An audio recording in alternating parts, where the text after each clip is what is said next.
I be wanting to do TikToks, man. I be like, yo, grown ass doing TikToks. I don't know why I think like once you're 18, like you have to have your shit together.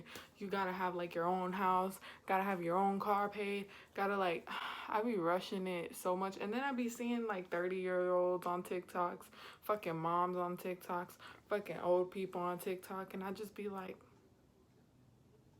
that looks fun. And then I'm like, is YouTube too immature? But then we go back to the regular thing of why should I give a fuck what people say? And yeah.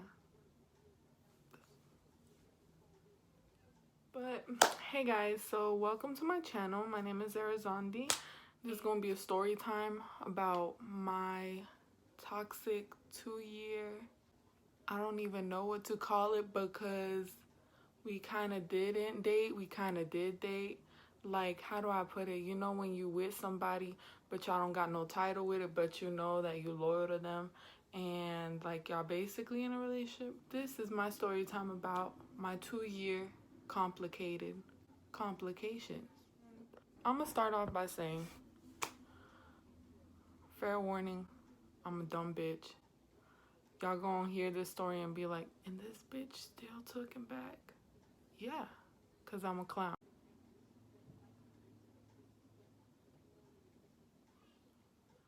I'm gonna do makeup while I'm telling it, so I at least will feel pretty after I tell the story, because maybe it'll help my mental state just a little bit. Okay, so we'll take it back to 2 years ago. I was 18 and I started talking to this guy. We're gonna name him Chris. We met up at the mall and instantly like we clicked, but I don't know, it just felt off to me. Like I was like, something's like, I don't know, my intuition was just like, it's a little fake.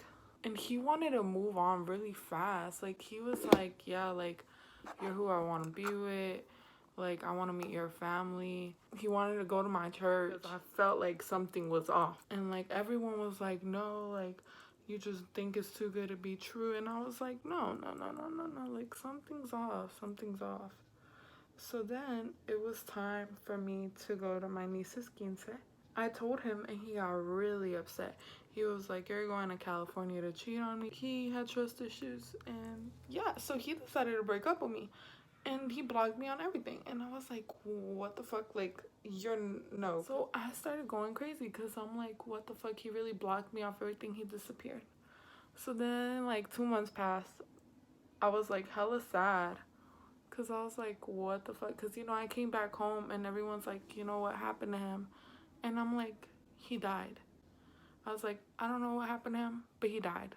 And they were just like, I'm like, he's dead. I don't know, man. He died. Mind you, okay, so I find one of his pages and there's a bitch on his profile. And I'm like, what the fuck? But the thing is, they look like they've been dating for like a year now. So I'm like, how if we were together for 3 months? And he was with me like almost every day. Like I was just like, and then not even like a couple weeks later, I get a request, Facebook, of him trying to talk to me. Damn. What did we name him? I forgot what we named him. God damn. So he tries to talk to me and he's like, can we please meet up? Like, I'll explain to you. And I'm just like, what the fuck? Like, no, like, fuck you. Like, you had a girlfriend the whole time. And he's like, no, like, she burnt my house down. I was just like, what? Those 3 months that he was hanging out with me, they were going to court against each other, and I didn't know. Because the bitch burnt his house down because he wanted to break up with her because he had met me. And from what he was telling me, they were already like in a toxic relationship. He kept trying to break up with her, but she said she wasn't going to leave until he either A, gave her a child, or B, married her. Obviously, homeboy wasn't trying to do that, either or. And she got mad and burnt his house down. And then he got arrested because they had a physical altercation. And yeah, yes, he is. He is. And I was just like, dude, take care of what you got and then, figure it out. So that's exactly what he did. He hit me back up like a couple months later. And so we decided to hang out, but he had gotten off. When he met me, he was on probation. Like, I didn't even know he was on probation. Like, I thought he was like, because he wouldn't even smoke with me, and I felt like I was a bad influence because I'm like, damn, I'm out here smoking and homeboy don't smoke. Because he told me he didn't smoke. Wrong. I'm fucking wrong. He had probation because he was selling hella Zans. He got caught with like over 1,000 Zans in his car. He was a fucking drug dealer. He would drug deal with the fucking ex bitch, the crazy bitch. And I was just like, what the fuck? Like, who are you? Like, this is not the person I met. Because when I met him, he was sober. He was so, like, sweet and kind. He would open the door for me, bro. He really played his part. Like, that's all I can say. He played that shit like a mother. He played me. He played me. My twin cousin's birthday party, they wanted to have it at their 16 at a club. And he wanted to come. And homeboy took a Xan that night and didn't tell me. And then my cousin Kayla gave him alcohol because nobody knew he was on Xans. You know what happened? He fell asleep in the middle of the club. He fell asleep in the middle of the club. I had to drag him out. So my friends knew he was fucked up. And my cousins did too. So my cousins went home, but Kayla spent the night with me. And my friends still wanted to go eat out. And I'm like, okay, but he's like fucked up, So we went to Waffle House. If y'all don't know what Waffle House is, it's a 24-hour, like, Southern food dining. And so we were like, okay, fine. He seems aight to, like, going to the store and wrong. He cussed out the waitress, and the waitress, I guess she was joking around with him, but he didn't know she was joking. Like, she was saying something about his hair. So he like was like, you ugly bitch, like, don't talk to me, you work at Waffle House. Mind you, homeboy, he comes from a very privileged backstyle. So he was talking to this like 50-year-old woman about how she's still 50 and works at Waffle House.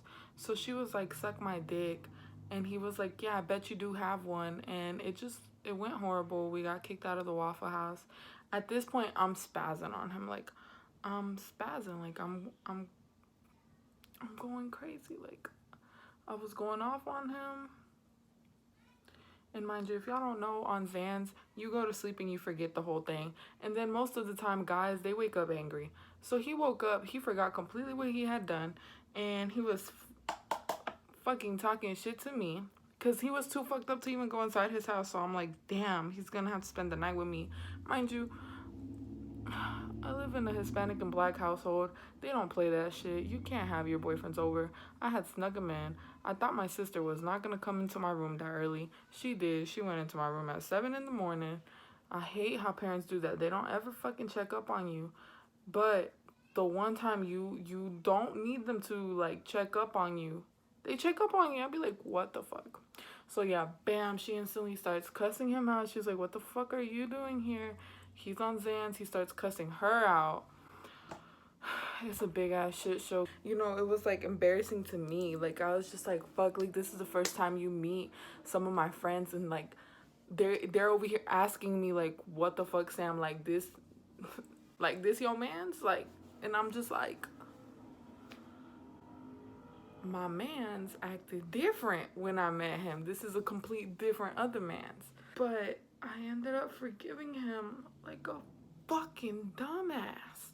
I feel like he's done more bogus shit and I'm forgetting. But I already knew he was toxic at this point. I already felt like, I already knew we weren't gonna work out. Like, I already knew. And the thing is, like, there we go. So he would like bring me down. Like he would tell me how this whole YouTube shit is stupid. He would tell me how I'm always gonna be middle class my whole life. And this was towards the end of the relationship. Like he used to not talk to me like that. So I was like, what the fuck? Like I have to let you go.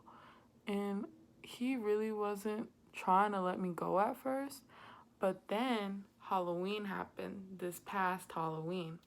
We went to a Halloween party again for my cousin's birthday. This was the second birthday party that they invited him to. He was good during the party and he didn't have a costume, so we told him to just wear like a, just do a basic wear a jersey and be a football player type shit.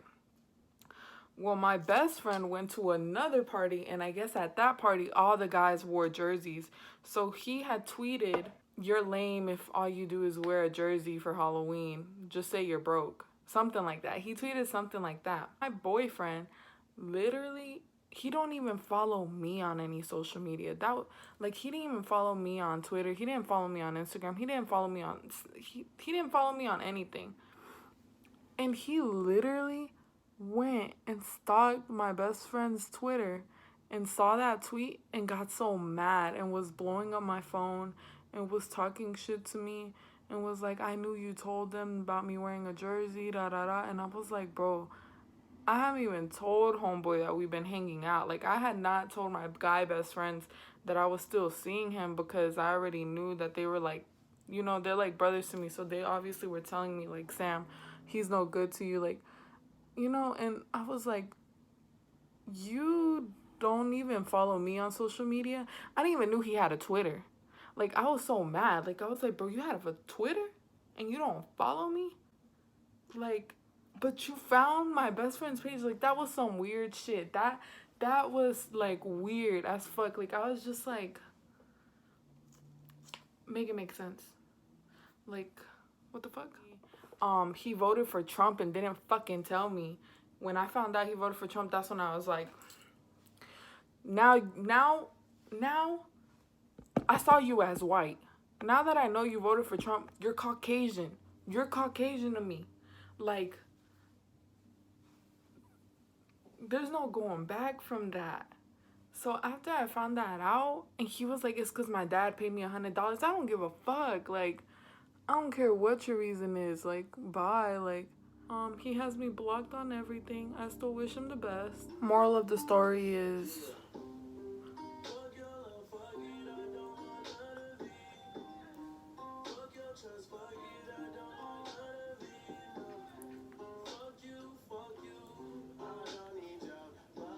no, but that ass moral of the story is, don't settle for less. Honestly, just do better than me. Like, fuck these dudes.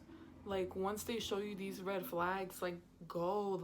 Don't stay to see what happens, because it just gets worse. Like, I promise you, it just gets worse. Like, this was one of my biggest lessons ever, and I can't believe it took me 2 fucking years to fucking see it. It took me 2 fucking years, like 2 years to learn it, like to finally accept that that person I met was a fake persona, and I need to accept people for what they show, like who they are. That is it. Like stop giving people the benefit of the doubt and stop thinking maybe they're just hurt and they'll go back to their old ways like when they were good. No, that person's gone. Like, people change every 2 weeks. Like, take people for what they show you. That's who they are. Like, what they show you, what they put you through. People that love you ain't gonna put you through none of that. And I had to learn that. He didn't even love himself. So I don't know how I expected him to love me. But yeah, that's my story time of 2 years.